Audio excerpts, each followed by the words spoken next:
Apa yang terlintas dalam pikiran kamu setelah mendengar kata monopoli? Game monopoli, VOC, permainan monopoli dikenal sebagai permainan papan yang berasal dari Amerika Serikat. Tujuan dari permainan monopoli adalah untuk meraih kekayaan dan merugikan pemain lawan sebanyak-banyaknya.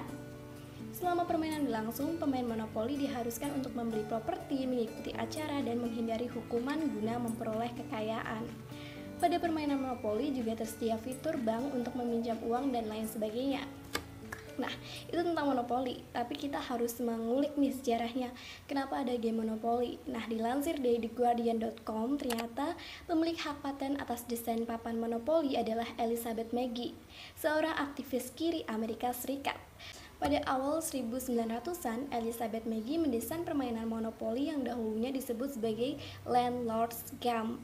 Nah, ini tuh tujuannya sebagai bentuk dari kampanye politiknya untuk mengkritik para pemilik modal yang terus-menerus melakukan eksploitasi demi akumulasi kapital. Berbeda dengan permainan monopoli yang hanya dilakukan di atas papan, kertas, dan lain sebagainya, pernah ada sejarah Indonesia dan pasti kalian pernah dengar, yaitu VOC.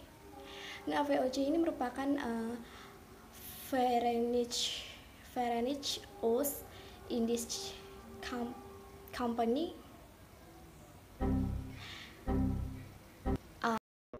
atau perusahaan dagang Hindia Belanda gitu ya, merupakan persekutuan atau kongsi dagang Belanda untuk memonopoli perdagangan di Asia, salah satunya Nusantara atau sekarang disebut Indonesia.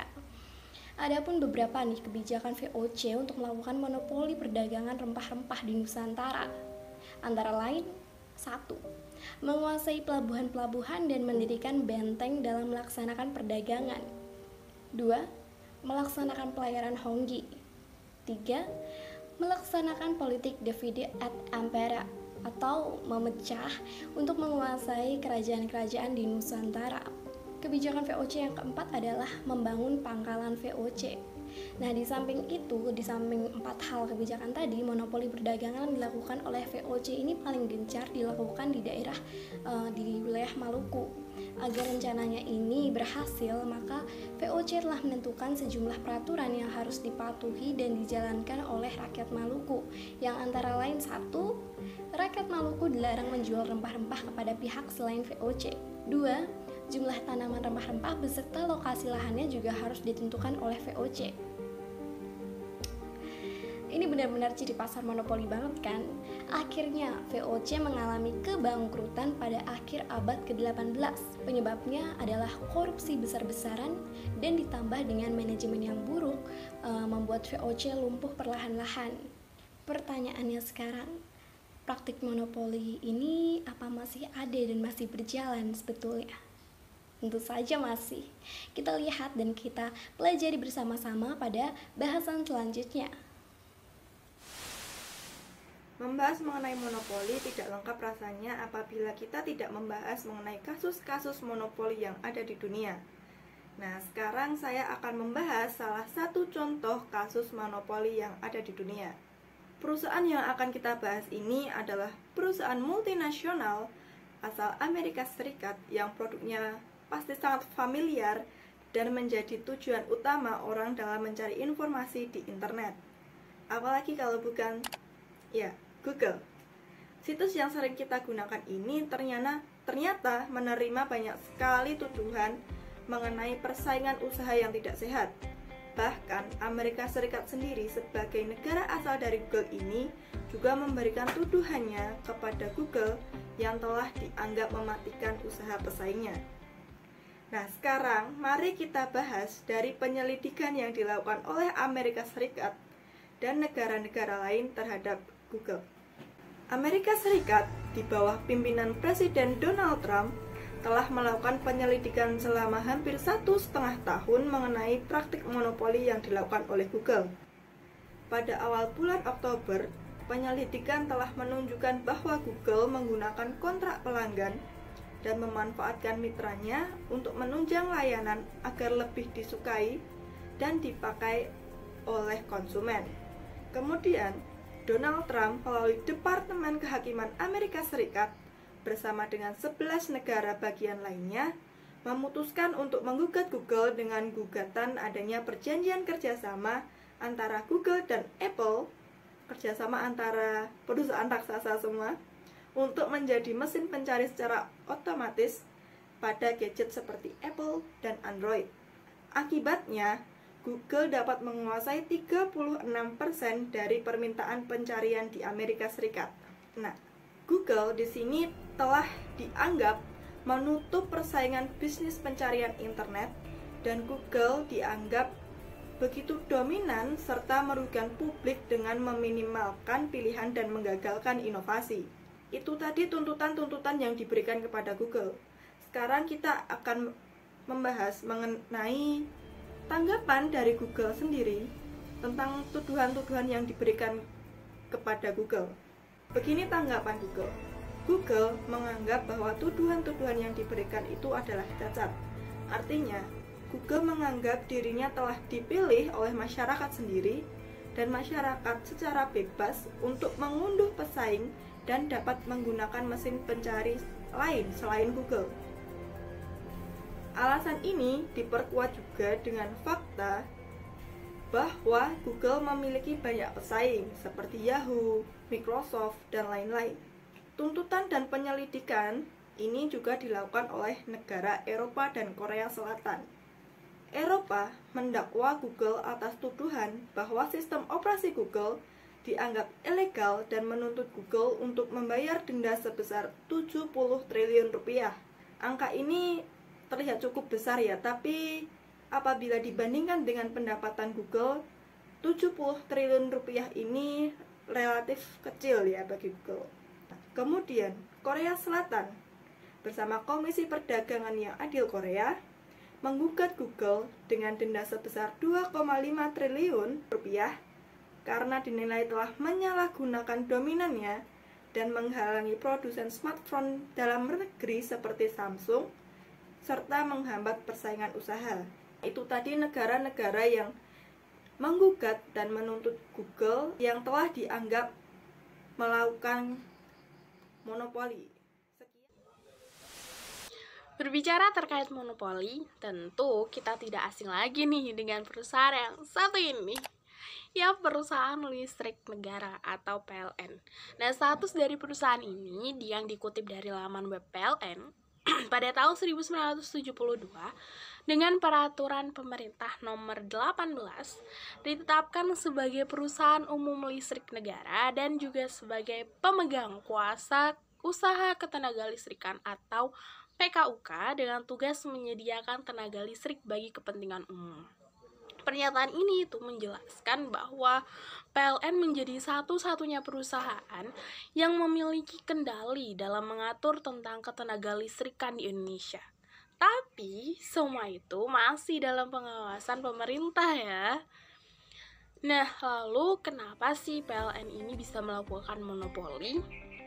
Dikutip dari laman liputan6.com, PLN dapat melakukan monopoli karena terjadi secara alami. Karena apa?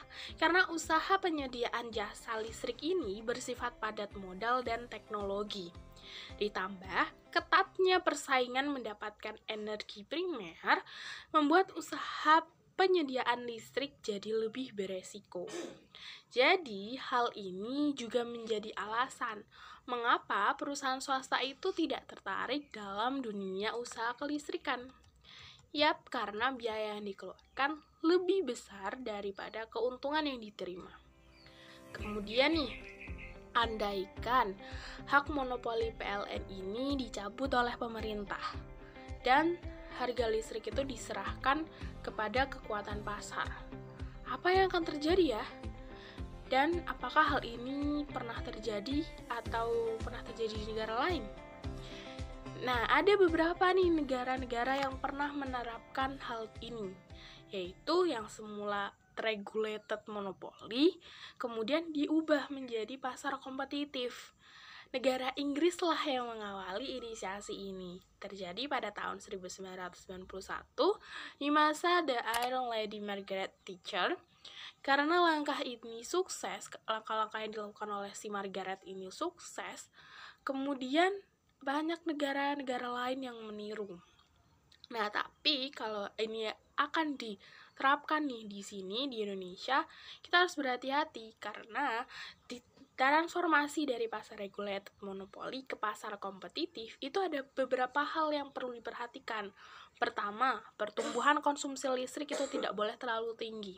Itu kalau angkanya 1% sampai 2%, maka transformasi ini akan berhasil. Kedua, disparitas dari ketersediaan tenaga listriknya jangan terlalu jomplang antara satu daerah dengan daerah yang lain. Jadi harus berhati-hati. Nah, kemudian yang perlu dicermati lagi, siapa nih nanti pemain yang akan mengelola badan usaha ini? Apakah nanti pasar ini akan dibiarkan terbuka? Nah, kalau terbuka, maka yang masuk semuanya adalah perusahaan asing, seperti yang terjadi di bisnis BBM dan subsidi. Perusahaan listrik ini akan dikuasai oleh perusahaan-perusahaan asing. Kenapa? Karena tadi di awal perusahaan swasta sudah tidak mau lagi untuk masuk dalam usaha ketenaga listrikan ini. Maka yang terjadi ya perusahaan-perusahaan asing itu masuk dan akan menguasai.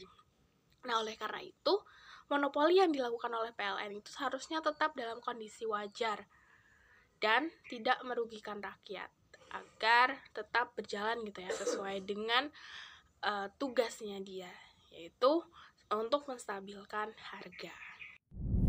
Itu tadi adalah contoh perusahaan monopoli legal yang sudah memiliki izin dari pemerintah untuk melakukan monopoli pada produknya. Namun, ada juga kasus monopoli ilegal di mana suatu perusahaan itu memperoleh keuntungan ilegal karena melakukan tindakan persaingan yang tidak sehat atau melakukan praktek monopoli dan mendapatkan keuntungan ekstra yang ilegal.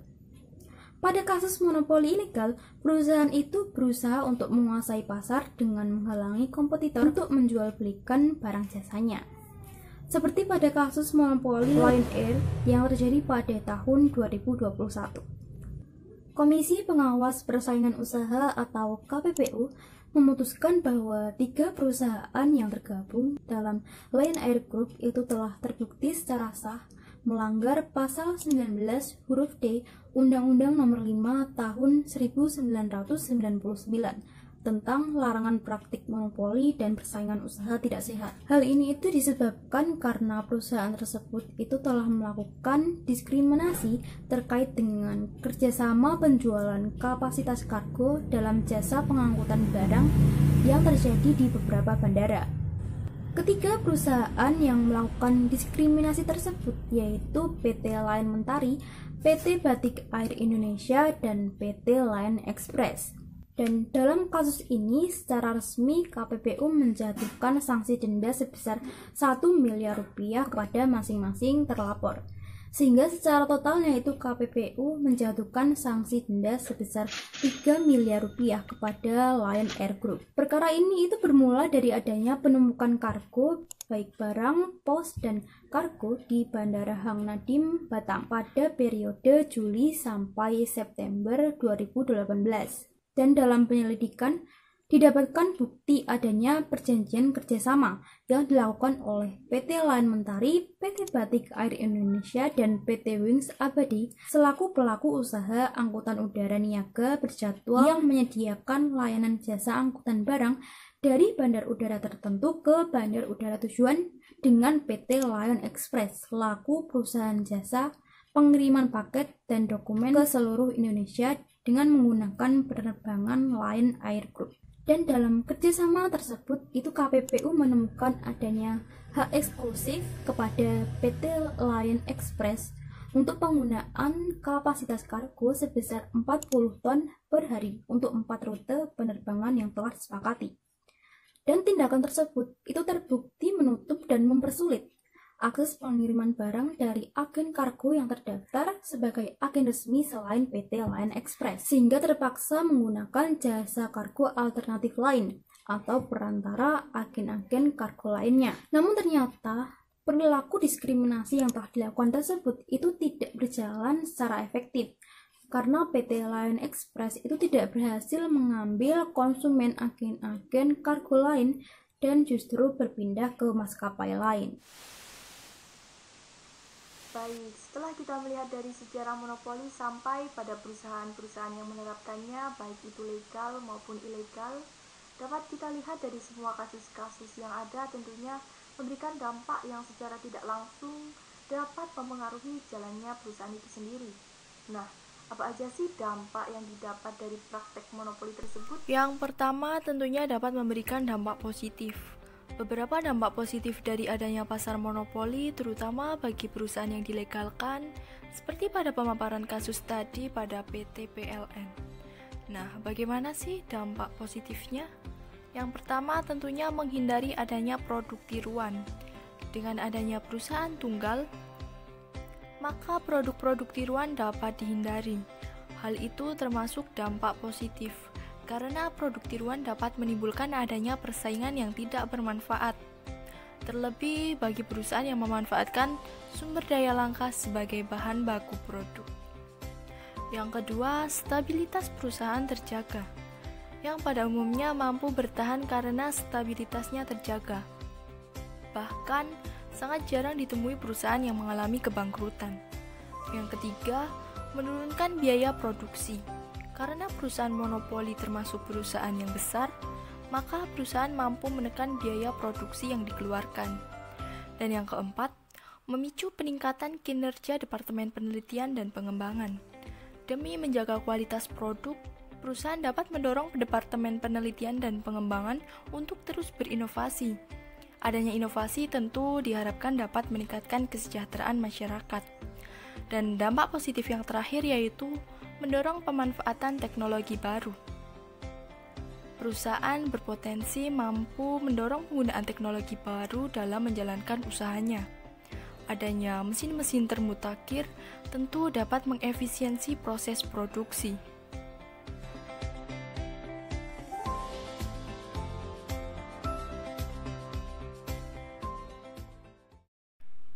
Selanjutnya, di samping kebaikan yang telah disebutkan, monopoli ini juga memiliki dampak negatif. Seperti pada pemaparan kasus tadi, yaitu pada perusahaan penerbangan Lion Air dan juga dari perusahaan raksasa seperti Google, yang ternyata mereka termasuk perusahaan yang ilegal dalam melakukan monopoli tentunya. Karena apabila perusahaan-perusahaan semacam tersebut dilegalkan, akan memberi dampak yakni kurang lebihnya seperti yang pertama, mengurangi kesejahteraan masyarakat. Akibat dari ketidakmampuan pembeli berbuat banyak dalam hal penentuan harga, maka berkurangnya kesejahteraan masyarakat. Pembeli diharuskan membayar harga yang mungkin dinilai relatif tinggi. Hal itu dapat mengurangi kesejahteraan masyarakat selaku pembeli. Dan yang kedua, pembeli tidak dapat berbuat banyak. Seperti yang telah dijelaskan bahwa harga barang pada pasar ini ditetapkan oleh perusahaan sendiri. Hal itu menyebabkan pembeli tidak dapat berbuat banyak dalam proses jual beli. Pembeli diharuskan untuk menerima produk apapun yang ditawarkan penjual. Dan yang ketiga, kesenjangan dalam pembagian pendapatan usaha. Pada pasar persaingan sempurna, perusahaan di dalamnya memperoleh pendapatan normal dalam jangka panjang. Hal itu berbeda dengan pasar persaingan tidak sempurna, seperti monopoli, yang berpotensi meraup keuntungan luar biasa baik dalam jangka pendek maupun jangka panjang. Dan yang terakhir, berpotensi menurunkan kualitas produk. Tidak adanya perusahaan lain yang masuk sebagai pesaing dapat berpotensi menurunkan kualitas produk. Perusahaan bisa saja terlena dengan kenyamanan sendiri, sehingga mengakibatkan kualitas produk menjadi rendah.